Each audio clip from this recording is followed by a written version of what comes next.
आनंद। राधे राधे। राधे राधे महाराज जी। महाराज जी, कोई एक काम मैं लगातार नहीं कर पाता तथा मन शांत नहीं रहता। इस कारण से मेरा और परिवार का बहुत नुकसान हो जाता है। और समस्या भैया यह है कि मन, वीर्य और प्राण तीनों का एक कनेक्शन है, एक ही कनेक्शन है। अगर हमारा वीर्य ब्रह्मचर्य ठीक है तो मन शांत और एकाग्र रहेगा और प्राण बलवान और सूक्ष्म रहेंगे। अगर वीर्य कमजोर हो गया तो मन चंचल, अशांत और प्राण स्थूल और बलहीन हो जाएंगे। स्थूल, सूक्ष्म नहीं होंगे। अब हमको मेन पॉइंट पर सुधार करना है, चाहे गृहस्थ हो चाहे विरक्त। गृहस्थ के लिए भी एक संयम से बर्ताव करने के लिए कहा गया है, और अगर जब तक ब्याह नहीं हुआ तब तक तो और संयम से रहना ही चाहिए। अगर हम लोग वीर्य का महत्व समझने लगे, ब्रह्मचर्य का, तो हमारा जीवन काफी संकटों से निवृत्त हो सकता है। अध्यात्म शक्ति वीर्य से ही प्रकट होती है। जब हम ब्रह्मचर्य से रहते हुए भजन करते हैं, मान लो गृहस्थी में भगवान कश्यप जी 10,000 वर्ष तक ब्रह्मचर्य रहे। फिर उन्होंने माता विनता के गर्भ में, जानते हो कौन पैदा हो? भगवान गरुड़ जी पैदा हुए।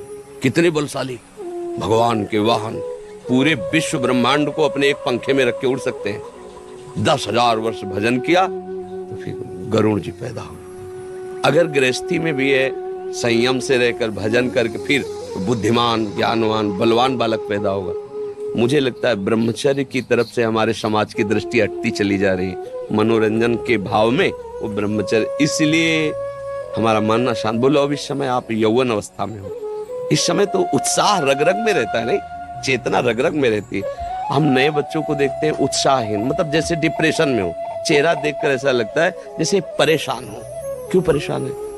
क्योंकि आंतरिक जो शक्ति सपोर्ट करने वाली है, अब मन जिस विचार में फंसा देता है, बिना मतलब फंसाए, कोई भय नहीं, वो भय दे रहा है। कोई शोक का कारण नहीं, वो शोक दे रहा है, चिंता दे रहा है। किसी भी कार्य को करो, इतना संशय पैदा कर रहा है, पता नहीं काम सफल होगा कि नहीं सफल होगा, कहीं ऐसा तो नहीं हो जाएगा, कहीं ऐसा तो, वो अशांत रखता है। और जब ब्रह्मचर्य, ऐसा कैसे हो सकता है?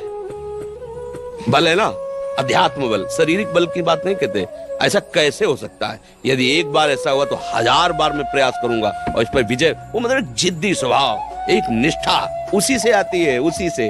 ये जो संत महात्मा बड़े बड़े कष्टों को रौंद करके वो मेन पावर है। और हम लोग उससे, प्राण हमारे स्थूल हो गए, वासनात्मक, मन हमारा चंचल अशांत हो गया। क्यों? क्योंकि हमारा ब्रह्मचर्य ठीक नहीं है। अब उस पर किसी की दृष्टि नहीं जाती।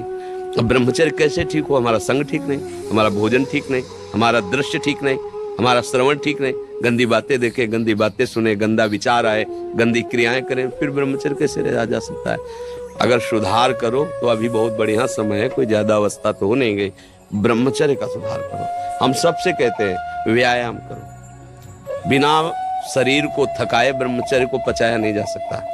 जैसे दंड बैठक, दौड़ भाग, व्यायाम किया, फिर आप भले गृहस्थ हो, फिर दिन भर कार्य करते रहो। 30 मिनट तो पूरे शरीर को ऐसा व्यायाम में रखो पसीना पसीना हो जाए। अब 8-10 बजे तक सो रहे हैं तो व्यायाम कब करें? 4 बजे उठ के नहा धो करके घंटा आध घंटा दंड बैठक मारे तो आप देखो आपका जीवन प्रकाशित होने लगे। ये नहीं कहते कि बाबा जीवन, गृहस्थी में भी, गृहस्थी जीवन कोई साधारण इतना बड़ा बोझा लाद के चलना है परिवार का। शरीर स्वस्थ नहीं, विचार ठीक नहीं तो क्या है? अभी कुछ दिनों ऐसे अगर आचरण ढीले रहे तो शरीर ऐसे भयानक कमजोरी से युक्त हो जाएगा कि आपको सब कहेंगे प्रमादी पड़ा रहता है, कुछ करता नहीं। इसलिए संभल जाओ। ब्रह्मचर्य ही परम तप है, ब्रह्मचर्य ही परम धन है, ब्रह्मचर्य परम एकाग्रता है। एकाग्रता ब्रह्मचर्य से आती है। आंख मूंदो या खुली रखो, अगर ब्रह्मचर्य ठीक, एक शीतलता, एक गंभीरता, और जिधर दृष्टि लगा उधर एकदम चिपक जाएगी जाके। जैसे भजन में, नाम में, एक, या आप संसारिक कार्य में बहुत अच्छा कार्य करोगे। अगर आपका ब्रह्मचर्य ठीक ना तो जिधर बहुत अच्छा कार्य करोगे। तो शरीर में दम ही नहीं है। यंत्र का जमाना हो गया है। पहले खेती जोतते थे ना किसान, एक फार वाला होता था और पूरे खेत को उसी से जोतला है। बलवान होते थे, 2 लीटर मठा और 8 रोटी पाए, बैल की जैसी ताकत। अगर बैल को नाथ पकड़ के रोक ले तो वो वही खड़ा हो जाए। और आज अब ट्रैक्टर से जोती है, कोई मेहनत तो लग रही है। तो ये शरीर का हम लोग बहुत बुरी तरह से पतन कर रहे हैं। बड़ा कीमती शरीर है, हाँ, इसमें बहुत चेतना की आवश्यकता है। संसार में रहते हुए भगवान का सत्य का मार्ग चयन करके हमें भगवत प्राप्ति करनी। अरे कम से कम जितनी ऊंचाई पे आ गए उससे नीचे तो न जाए, सुअर कुत्ता तो न बनना पड़े।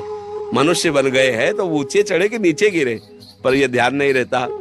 हम काम करने लगते हैं वही जहां नीचे गिरना है। अब दूसरे जीवों का मांस खाना, शराब पीना, जुआ खेलना, व्यभिचार ये कहाँ ले जाएगा, एकदम नष्ट कर देगा। तो जवान बच्चे हो, सावधान रहो, खान पान ठीक रखो, सावधानी पूर्वक चलो, ठीक है।